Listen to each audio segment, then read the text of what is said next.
नमस्कार, आप देख रहे हैं मोबाइल न्यूज 24। मैं हूं नीरज कुमार। आज हम बात करने वाले हैं देश में हो रहे धर्म परिवर्तन की।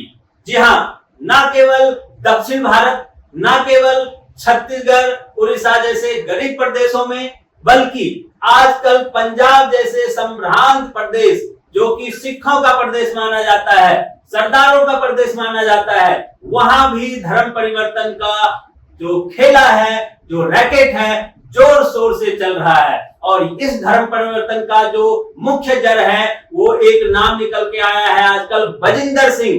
ये बजिंदर सिंह का जो खेल है, उस खेल का भंडाफोड़ करने के लिए आज हमारे साथ जुड़े हुए हैं हरभजन सिंह खालसा जी। हरभजन सिंह खालसा जी है। खालसा जी, आपका बहुत बहुत स्वागत है हमारे चैनल पे।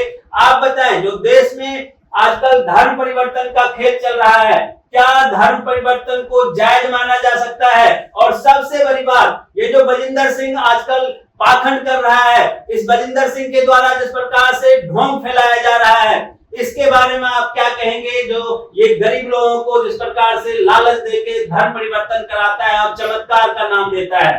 नमस्कार जनाब, वाहिगुरु जी का खालसा, वाहिगुरु जी की फतेह। आप अव्वल अल्लाह नूर पाए, कुदरत के सब बंदे, एक नूर ते सब जग उपजा, कौन भले कौन मंदे। पहले तो हमारे गुरु ने सारे धर्मों का अदब करना हमें सिखाया जी। और हर धर्म, मैंने पहले ही शब्दों में कह दिया, यहाँ किसी को हजम हो ना हो, ये मैंने गुरु की वाणी लेके ही, गुरु पैगंबरों की वाणी लेके इसे आधार बनाकर बात करनी शुरू की है, क्योंकि लोगों का हाजमा बहुत खराब है और 100 झूठों में एक सच्चा क्या करेगा जी। तो मेरे कहने का मतलब है, जो लोगों ने ये जो धर्म कन्वर्ट किया है, पहले तो ये बताएं कि धर्म है क्या, धर्म का मतलब क्या है। ये तो बताया नहीं है। कोई आदमी गरीब हुआ, उसको कन्वर्ट कर दिया। मैं तो पंजाब को, सिखों को, पंजाब को सोने की चिड़िया कहा जाता है। कुछ यूथ, कुछ यंग जो अपने पंजाब को छोड़कर और कंट्री में जा रहे हैं 25-50 लाख लगाकर, जो जितना जमीनें बेचकर अफोर्ड करके बाहर जा रहे हैं। बाकी जो बचे हैं गरीब तबके, जो गरीब पिछड़े हुए, उनको ये अपना टारगेट बनाते हैं। ये लोग लालच देते हैं उनको। ये इनको लालच देते हैं और ये देखते हैं कि इनके पास किस चीज की कमी है, किस चीज की कमी है। बिल्कुल। तो वो कमी उनकी पूरी करने के लिए ये सोचते हैं कि शायद हमारे धर्म में आ जाएंगे।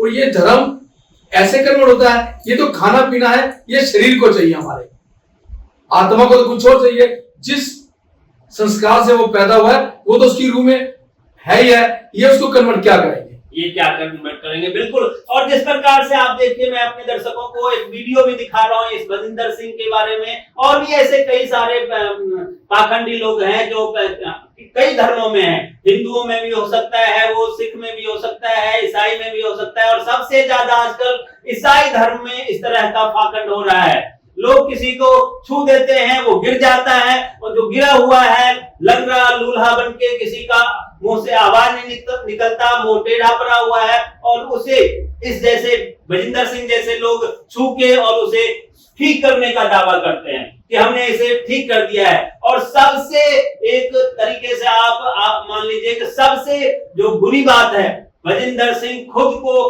प्रोफेट कहता है, प्रोफेट की बात करता है, जबकि प्रोफेट के बारे में कहा गया है कि प्रोफेट दूसरा अभी तक कोई आ ही नहीं सकता, मोहम्मद साहब के बाद का कहा जाता है। अगर मैं अगर पैगंबर की बात करूं तो मेरे रोंगटे खड़े हो जाते हैं, क्योंकि मैं भी उस गुरु का अमृत छका हुआ है। हम भी पैगंबर को मानने वाले हैं। मैंने इसलिए बात सीखी, अव्वल अल्लाह नूर पाए, कुदरत के सब बंदे, सब एक है। पैगंबर कहना जो ईश्वर का, अल्लाह का जो पैगाम लाते हैं, ये आप कोई भी इंसान उसकी बराबरी नहीं कर सकता और ना उसके बाले। उनका नाम सुनते ही मेरे रोंगटे खड़े हो जाते हैं। और ये पखंड करे तो करे जा रहा है, और ये इसकी काफी चीजें पकड़ी गई हैं। लोगों को सब कुछ मालूम भी है। इसके ऊपर 5 रेप के केस है और इसने एक फैमिली को धमकाकर ऐसा किया है, ये सब लोग जानते हैं। ये सेलिब्रिटी लाकर और ये गाने गाकर उल्टे सीधे काम करके तमाशा बना रहे धर्म का।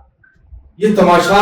तो आप कहना चाह रहे हैं कि बजिंदर सिंह पे 5 रेप के केस हैं जी, इसके बावजूद ये बाहर घूम रहा है। उसके बाद एक फैमिली को धमकाया, इसने एक फैमिली को धमकाया है। अगर इसमें इतनी ताकत है, मैं इसको चुनौती देता हूं कि ये एक बारी मेरे सामने आके ये कह दे कि ये ऐसे ठीक होता है। मैं इसको बताऊं, ये माचिस की तिल्ली पड़ी है, अगर तेरे में पावर है इसको थोड़ी सी सिर्फ आधा इंच हिला के दिखा दे, मैं तेरा गुलाम बन जाऊंगा, जा। लेकिन ये लोगों को ऐसे ही अपने बंदों को बनाकर और उस लोगों को पागल बनाया जा रहा है, और लोग, मुझे समझ नहीं आ रहा क्यों इतने पागल बन रहे हैं। बिल्कुल, तो ये चुनौती, अगर विजेंद्र सिंह को पावर है, अगर वो जिस प्रकार से खुद को प्रोफेट कहता है, अगर विजेंद्र सिंह में हिम्मत है, ताकत है, तो हरभजन सिंह खालसा ने उन्हें चुनौती दी है, और हरभजन सिंह खालसा ने चुनौती दी है, अगर उसमें दम है वो उस चुनौती को स्वीकार करे और वो आके दिखाए कि उसके अंदर क्या पावर परमात्मा ने दिया है, या ऐसे ही ढोंग ढकोसला करके वो लोगों को बेवकूफ बनाता रहेगा। हरभजन सिंह खालसा के बारे में मैं अपने दर्शकों को बता देता हूं, ये समाज सेवा करते हैं। इन्होंने कोविड के दौरान कितने लोगों को ऑक्सीजन सिलेंडर दिया, कितने लोगों को एम्बुलेंस से उनके घरों तक पहुंचवाया, कितने लोगों को खाना मुहैया करवाया था इन्होंने। इनका एक अखबार भी निकलता है, इनके अखबार के बारे में ये आपको मैं बता देता हूं। इनके अखबार से ये लोगों को अपराध अगर किसी के साथ हो रहा है, किसी के साथ अगर जुल्म होता है, खालसा का प्रकाश के नाम से अखबार के जरिए ये उनके समस्याओं का समाधान करवाते हैं, और अगर कोई अधिकारी काम नहीं करता हो तो वह उनके खिलाफ जाके कार्रवाई करवाते हैं। ऐसा समाज सेवा करने वाले हरभजन सिंह खालसा ने आज विजेंद्र सिंह को चुनौती दिया है। अगर विजेंद्र सिंह में हिम्मत है तो वो आए और इनका सामना करके दिखाए। आप क्या कहेंगे, जिस प्रकार से पंजाब में धर्म परिवर्तन का ये खेल कर रहा है, क्या इसके खिलाफ कानूनी कार्रवाई सरकार को करनी चाहिए? आप क्या कार्रवाई करने वाले हैं? सरकार से क्या मांग कर रहे हैं? पहले तो मैं ये कहूंगा कि जो हमारे भाई सिख कन्वर्ट हो रहे हैं वो हमारा इतिहास भूल गए हैं। गुरु गोविंद सिंह महाराज ने हमारे 4 साहिबजादे और हमारा पूरा, उन्होंने अपना पूरा बलिदान, सारा परिवार बलिदान दे दिया, और ये खून से सींचा हुआ ये हमें पगड़ियां ऐसे नहीं मिली, ये पगड़ियां भूल गए हैं। आज तन को खाना चाहिए, ये परमात्मा को भूल, ईश्वर को भूल गए, गुरु गोविंद सिंह महाराज को भूल गए, जो शस्त्रधारी, और इन्होंने हमारा धर्म, जनेऊ धर्म बचाया गुरु तेग बहादुर साहब ने। और धर्म चलाने वाले तो ये सिख हमारी सोने की चिड़िया, पंजाब को सोने की चिड़िया कहते हैं, तो आज ये भूल गए हैं। मैं तो हैरान हूं कि ये हो कह रहा है। ये हैरान इसलिए हो रहा हूं कि गरीब तबका इसको मिलाकर ये लालच दे रहे हैं। जो लालच देने वाले हैं, ऐसे धर्म बनता है, ये उनको जवाब देना पड़ेगा ऊपर, क्योंकि ये जो विजेंद्र सिंह या कन्वर्ट करके जो इतने बड़े बड़े मुखिया ये सब इनके चर्च के, इनको हिसाब देना पड़ेगा। इस तरह कोई भी किसी को कन्वर्ट करे, ये किसी धर्म में है कि इसको कन्वर्ट कर सकते हैं? ये तो मोहब्बत के मामले हैं। राह करती है गति से दोरा, जिंदगी रात राम करती है। इश्क जो मौत से उलझता है तो मौत भी झुक कर सलाम करती है। ये इश्क के मामले हैं, वो तो अपने आप ही चला जाता है, उसको बनाया नहीं जाता।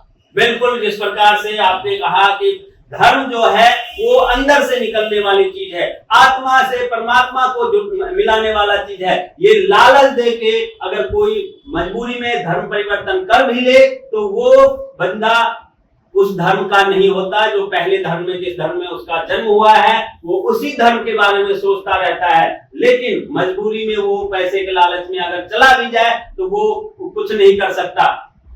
एक और बड़ी बात, जिस प्रकार से ये जो विजेंद्र सिंह है, ये ढोंग और ढकोसला जिस प्रकार से दिखा रहा है, लोगों को, विकलांग को, किसी का हाथ नहीं काम कर रहा है, किसी का पैर नहीं काम कर रहा है, कोई लाइलाज बीमारी से ग्रसित है और उसे ये ठीक करने का दावा करता है। ईसाई धर्म के ताकत के जरिए दावा करता है।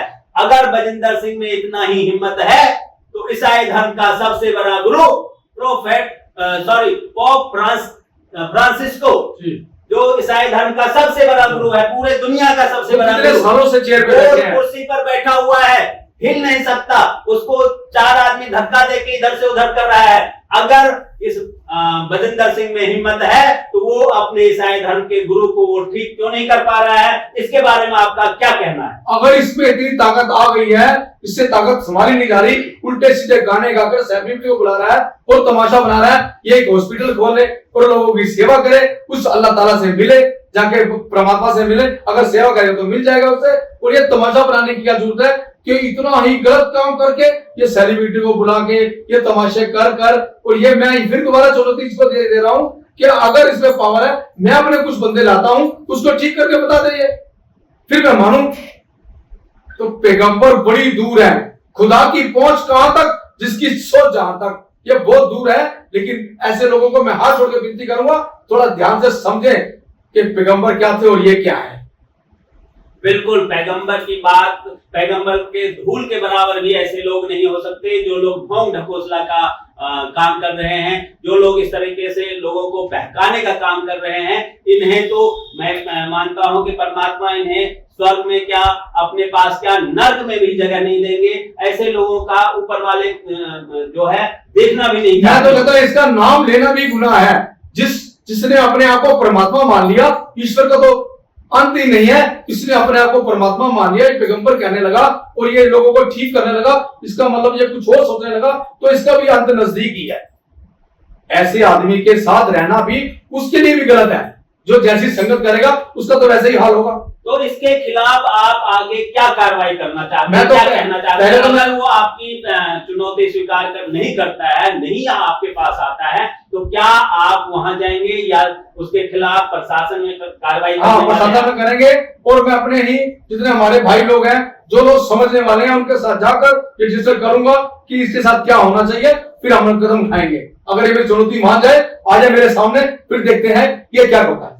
बिल्कुल। तो आप तमाम दर्शकों ने देखा कि किस प्रकार से हरभजन सिंह खालसा, जो समाज सेवा से जुड़े हुए रहते हैं, जो सिक्खी को लेकर चलते हैं और हमेशा लोगों की भलाई की बात करते हैं, इन्होंने भजेंद्र सिंह को चुनौती दिया है। अगर उसमें ताकत है तो या तो वो अपने ईसाई धर्म के सबसे बड़े गुरु पोप फ्रांसिस्को को ठीक करके दिखाए, या फिर वहां अगर नहीं जाने का उसको ताकत है तो वो हरभजन सिंह खालसा के पास आए और इनके पास जो भी 2-4 बीमार लोग हैं उसे ठीक करके दिखाए। और 6 लोगों बाद इन्होंने इतना तक कह दिया है कि तिनके को हिला के दिखाए तो ये गुलामी कर लेंगे। अगर ऐसा होता है तो ये उनका गुलाम बन जाएंगे। लेकिन क्या वो इस चुनौती को स्वीकार करता है या नहीं? आप तमाम दर्शकों से रिक्वेस्ट है कि आप कमेंट करके जरूर बताइए कि आप लोग क्या मानते हैं इस बारे में। आप सभी का बहुत बहुत धन्यवाद। खालसा जी, आपका भी बहुत बहुत धन्यवाद। नमस्कार।